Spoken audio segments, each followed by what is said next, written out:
Well, look, it goes back to last Tuesday, Bev, when Captain Philip Mertens was piloting a light plane, a single-engine plane, into the village of Paro in the central highlands of Papua.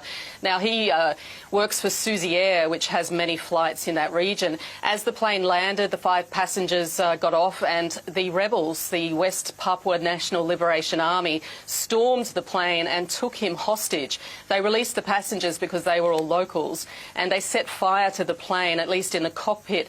Now, in the days since, we know that he has been taken to some sort of remote location, and the rebel group, which is in fact the armed wing of the Free Papua Movement, or OPM, have basically said they will not release him until Indonesia grants them independence over the entire Papua region.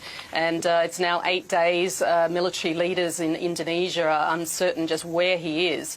And just in the last 24 hours, we have seen videos and photos of the pilot with some of the rebel members, supposedly healthy and well, but of course no one knows exactly where he is. Yes, thankfully those videos do seem to suggest that he is not being mistreated at this point. But what do we know about this group? Have they used this kind of tactic in the past? Look, they have. I mean, going right back to 1996, the parents of some of these rebel members, I'm told, were part of the same sort of separatist group. They carried out a major hostage-taking in 96 where they took 11 people, held them for more than 4 months, including 4 Britons, two people from the Netherlands. Just in this last few weeks, the day after the pilot was taken hostage, another 15 construction workers were also taken hostage but released soon after when the Indonesian military moved in. There was another incident 2 years ago where a pilot and a passenger from the same airline were taken hostage but released soon after. There have been attacks on similar planes in the past. In 2014, I gather that one plane was also shot at.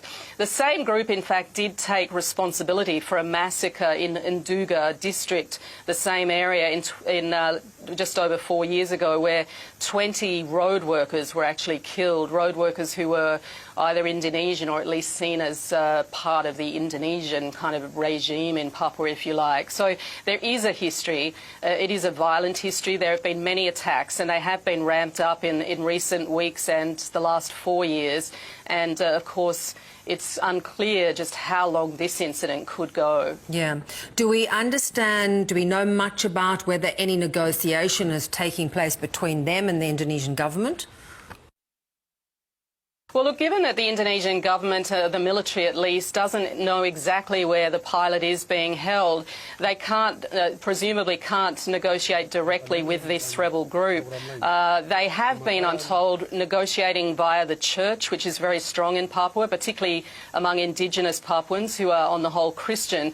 And they have been negotiating, I gather, through some locals in Paro village in the Nduga district. But of course, we don't know if that is the same district where they're being held. We have actually learned just in the last hour or so that hundreds of people in that village have now fled.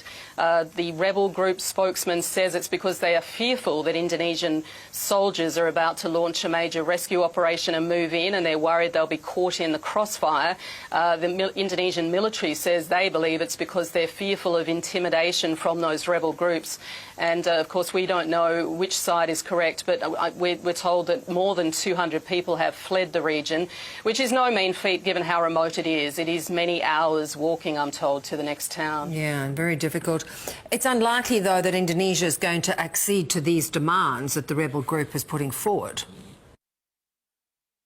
Look, I can't see anything along those lines happening, and that's why, I think people are worried that looking back to 1996 when hostages were held for more than 4 months, they're making clear today they will not release this pilot until Indonesia grants sovereignty over Papua to the separatist movement, or to indigenous Papuans at least. So, you have to ask at what point will this end? Will it go that long? In which case, could there be some sort of military confrontation?